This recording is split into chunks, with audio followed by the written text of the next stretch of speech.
Hello বন্ধুরা, চিরসখা ধারাবাহিকের আগামী পর্বে আমরা দেখতে পাবো যে বর্ষা বলল, তোমাদের কথাবার্তা শুনে মনে হচ্ছে, স্পেশালি ভোরকে দেখে।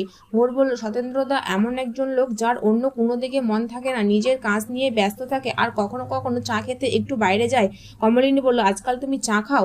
আমি তো জানতাম না, জানলে আমিও বাড়িতে চা করে দিতাম। আরে সেটা নয়, তুমি তো জানো আমার চা খেতে একটু ভালো লাগে। সতেন্দ্র বলল, আমার যাওয়াই ঠিক হলো না, আর তুমি এত যাওয়ার জন্য এক্সাইটমেন্ট হচ্ছ কি করে?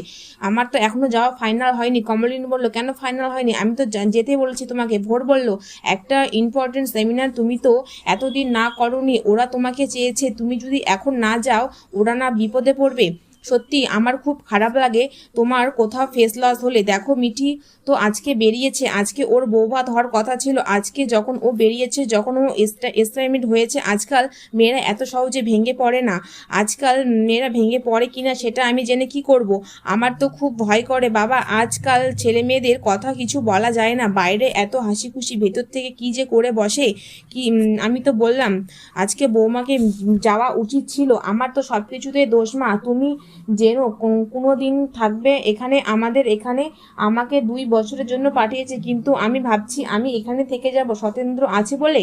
তোমার কলকাতা থাকতে ভালো লাগছে? হ্যাঁ তো বটেও, সতেন্দ্রদা আছে বলেই আমি এখানে এসেছি। কমলিনী বলল, যে সমস্ত কথা নিয়ে টিকটিক করতাম এখন থেকে করব না। আর ঠিক করলাম, এতদিন করছি বলে খারাপ লাগছে। হ্যাঁ বৌদি, সতেন্দ্রদা একটু এনজয় করতে দেওয়া উচিত।